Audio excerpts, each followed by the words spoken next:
ঘরে বসে করে নিতে পারো তোমরা চুলের মধ্যে keratin treatment. Hello everyone, welcome back to my channel. তো গাইজ, আশা করি সবাই ভালো আছো, ভালো থাকো, এটাই চাই। তো গাইজ, আজকে তোমাদের কাছে আমি শেয়ার করতে যাচ্ছি তোমরা কিভাবে পার্লারে না গিয়ে টাকা খরচ না করেই ঘরের মধ্যেই বসে কিন্তু তোমরা তোমাদের নিজেদের চুলেদের মধ্যে কেরাটিন ট্রিটমেন্ট করে নিতে পারো। আর এতে তোমরা সিল্কি ও শাইনি ও স্ট্রেট চুল পেয়ে যেতে পারো। ভিডিওটা না টেনে সম্পূর্ণ ভিডিওটা দেখো, তোমাদের কাজে লাগতে পারে। আর হ্যাঁ, অবশ্যই সাবস্ক্রাইব করে দিয়ে আমার ছোট্ট ফ্যামিলির সদস্য হয়ে যাবে। তো গাইস, তোমরা এখানে দেখো, আমি এখানে 1 চামচ পরিমাণ মতো মেথি আর 2 চামচ পরিমাণ মতো চাউল মানে রাইস আমি সারা রাতের জন্য ভিজিয়ে রেখেছিলাম। আর এর সাথে আমি নিয়েছি একটা মিডিয়াম সাইজের পেঁয়াজ কেটে নিয়েছি।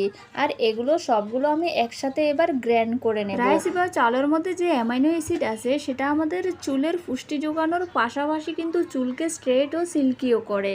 তো এবার আমি কি করব, একটা বাটির মধ্যে আমি একটা পাতলা কাপড় দিয়ে এবার এগুলোকে একটু সেঁকে নেব, যাতে যে রোয়া রোয়া ভাবটা ওটা যাতে না থাকে, না হলে তোমরা চুলের মধ্যে অ্যাপ্লাই করতে কিন্তু মানে সমস্যা হবে, ঠিক আছে? তাই একটা পাতলা কাপড় দিয়ে এটাকে সেঁকে নিতে হবে। এবার আমি দেখো কিভাবে সেঁকে নিচ্ছি, তোমরাও ঠিক এভাবেই করে নেবে, তাহলে চুলের মধ্যে অ্যাপ্লাই করতে সুবিধা হবে।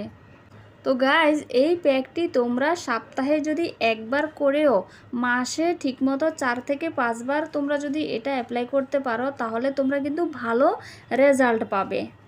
একবার অ্যাপ্লাই করে ছেড়ে দিলে কিন্তু ভালো রেজাল্ট তোমরা পাবে না। মিনিমাম 4 থেকে 5 বার তোমরা এটাকে যখন অ্যাপ্লাই করবে তখন কিন্তু তোমরা ভালো রেজাল্ট পাবে। তো দেখো, এটাকে আমি কি করছি, সেঁকে নিচ্ছি ভালো করে। সেঁকে নেওয়ার পরে এবার আমি এটার সাথে কী মেশাচ্ছি দেখো তোমরা, আমি একটু টক দই মিশিয়ে নিচ্ছি। টক দই মেশালে কি হবে, আমাদের স্ক্যাল্প যদি অয়েলি হয়ে থাকে, এখন তো গরমের সিজন, আমাদের স্ক্যাল্প সবসময় ঘেমে থাকবে, অয়েলি থাকবে। তাই এই টক দইটা কিন্তু আমাদের কি করবে, স্ক্যাল্পটাকে ক্লিন রাখবে, অয়েল ফ্রি রাখবে। আর তার পাশাপাশি চুলগুলোকেও কিন্তু শাইনি করে তুলবে। আর যে মেথি দানা, তার তো কোনো তুলনাই নেই, এটা আমাদের ন্যাচারাল কন্ডিশনারের কাজ করে, তার পাশাপাশি কিন্তু হেয়ার রিগ্রোথ করতেও সাহায্য করে। আর এই পেঁয়াজ আর মেথির সংমিশ্রণ কিন্তু আমাদের হেয়ার ফল স্টপ করে, হেয়ার রিগ্রোথ করতে অনেকভাবে ভূমিকা নেয়।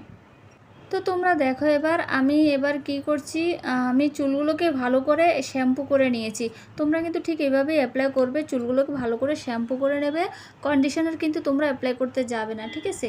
এবার চুলের মাথার স্ক্যাল্পের মধ্যেও অ্যাপ্লাই করতে হবে, চুলের মধ্যেও অ্যাপ্লাই করতে হবে। তো আমার চুলগুলো স্ট্রেট বলে আমি পরিমাণটা কম করে নিয়েছি। তোমাদের চুলগুলো যদি বেশি ফ্রিজি হয়ে থাকে, বেশি ড্রাই হয়ে থাকে, তোমরা কিন্তু বেশি করে নেবে, বেশি বেশি করে অ্যাপ্লাই করবে, তাহলে কিন্তু ভালো রেজাল্ট পাবে। তো গাইজ, তোমাদের যাদের হেয়ার ফল হচ্ছে, হেয়ার রিগ্রোথও হচ্ছে না, আর চুল ফ্রিজি হয়ে যাচ্ছে, মানে এক কথায় চুলের মধ্যে কোনো প্রাণ নেই, তোমরা কিন্তু এই প্যাকটি কিন্তু ট্রাই করতে পারো, খুবই ভালো রেজাল্ট পাবে আশা করি। তো এটা পুরোটা স্ক্যাল্প, পুরোটা চুলের মধ্যে অ্যাপ্লাই করার পরে তোমাদেরকে 1 ঘন্টার জন্য ছেড়ে দিতে হবে। তো এর ফলে তোমরা কিন্তু নর্মাল ওয়াটার মানে শুধু জল দিয়ে তোমরা ওয়াশ করবে, যেটা আমি তোমাদেরকে সাজেস্ট করছি। আর তোমাদের কাছে যদি কোনো স্মেল লেগে থাকে, যেমন পেঁয়াজ দিয়েছি, এখানে পেঁয়াজের একটু স্মেল লাগতেই পারে, তাহলে তোমরা কি করবে, একটু হালকা করে শ্যাম্পু করে আর অবশ্যই কন্ডিশনার করে নেবে। আমার যেটা মনে হয়, আমি তোমাদেরকে যেটা সাজেস্ট করতে চাই সেটা হলো, তোমরা কিন্তু এটা অ্যাপ্লাই করার 1 ঘন্টা পরে তোমরা শুধু খালি নর্মাল জলটা দিয়েই ওয়াশ করে নিও, যদি তোমাদের স্মেলটা সহ্য করতে পারো। এরপর 2 দিন পর তোমরা ভালো করে চুলটাকে শ্যাম্পু করে কন্ডিশনার করে নেবে, তাহলে তোমরা ভালো রেজাল্ট পাবে আর চুলের মধ্যে ভালোভাবে পুষ্টি জোগাড় হবে। এবার দেখো, আমি এটা অ্যাপ্লাই হয়ে যাওয়ার পরে আমি একটা শাওয়ার ক্যাপ দিয়ে চুলগুলোকে ঢেকে নিচ্ছি। তোমাদের কাছে শাওয়ার ক্যাপ অ্যাভেলেবেল না থাকলে যে কোনো একটা কাপড় বা গামছা দিয়ে তোমরা চুলটাকে এভাবে ঢেকে বেঁধে নিতে পারো 1 ঘন্টার জন্য। এরপর তোমরা ওয়াশ করে নেবে। তো গাইজ, ভিডিওটি একটু হেল্পফুল হয়ে থাকলে অবশ্যই লাইক করে দেবে। Bye bye.